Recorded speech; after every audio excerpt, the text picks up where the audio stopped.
Hi guys, you know what? I noticed my numbers go up when I got some juicy stuff to say. So I have a juicy story for you. It's actually funny, you guys. So I wanted to talk about when I influenced a full-time pioneer into getting married, and she married an unbeliever. Yep, I did. What was I? I was a bad influence? Is this why they kick us out and disfellowship us? So I guess I was that bad association. I was just telling her the truth. I wasn't lying. I just told her my story and she rolled with it. So let me explain the story. Then I will tell you what happened with the pioneer after. It was a sister, pioneer sister. I don't think I got into the story of how I married my son's father. So in the beginning, I was not baptized at the time, but was studying the Bible. My ex-husband at the time, we had just met. We just started dating, and I found out later I was pregnant. So he pretty much left, and how do you say, left me barefoot and pregnant? Yeah, basically he left. But he was young and scared, and he didn't know what to do. And I was much older than him, so he didn't know what to do. So I guess he ran. But what I did is I ended up having the baby, of course, and I cared for my son on my own. And during that time, I had gotten baptized and I had became a pioneer. Later, my son's father decided to come back and into our lives, and he wanted to become a family. So I told his father that if he was serious and he really wanted to get married, we ended up getting married in court. So it was real quick. Nobody was there. It was just me, him, and the judge. After that, after I was married, I was starting to go out on service, and I was putting more hours in. So one day I went on service with this regular full-time pioneer. She was putting some hours in. She got wind that I had married my son's father, who wasn't a Jehovah's Witness. He was an unbeliever. And so she had all these questions. So before I continue, let me explain this person, this pioneer. She was a pioneer sister who is one of our well-known full-time regular pioneers. And I don't know if she even had a job. I don't know if she was working part-time or what. But majority of those people, I don't even think they work. I don't know how they make ends meet, to be honest. I was a single mom. I had to work. So this pioneer was a well-known person in our hall, and she was one of our heavy hitters.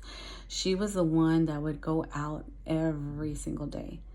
And so she knew her Bible really well. She can get anyone off the streets and start a Bible study in a heartbeat like that. Yeah, she was that good. So she was like this perfect pioneer that everyone wanted to be like, and she could do no wrong, right? You look up to your pioneers and you're like, wow, I wish I could be like her. But you know, we think that there's no struggles there. I'm sure they went through their struggles. Going back to the story, after service that day, after we had just finished, I noticed she was asking me more questions about my marriage. So she wanted to know how I was able to marry my husband since he wasn't a Jehovah's Witness. I guess she was wondering how I got married to an unbeliever without getting disfellowshipped. Wow. Because remember, when you're a JW, you're told that you cannot marry a non-believer. So, or someone who's not a Jehovah's Witness. You're told not to marry outside of the organization. But my thoughts were, how is any sister going to find a brother to marry in the hall since there weren't that many men? And half the time, even all these men knew how to even take care of themselves. Okay, so because all they knew was the organization.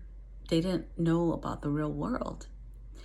So, well, as time went on, we found out this pioneer left the hall and got married to this non-believer. When I heard that, I was so happy for her because she did what she wanted. She didn't listen to the elders. Good for her.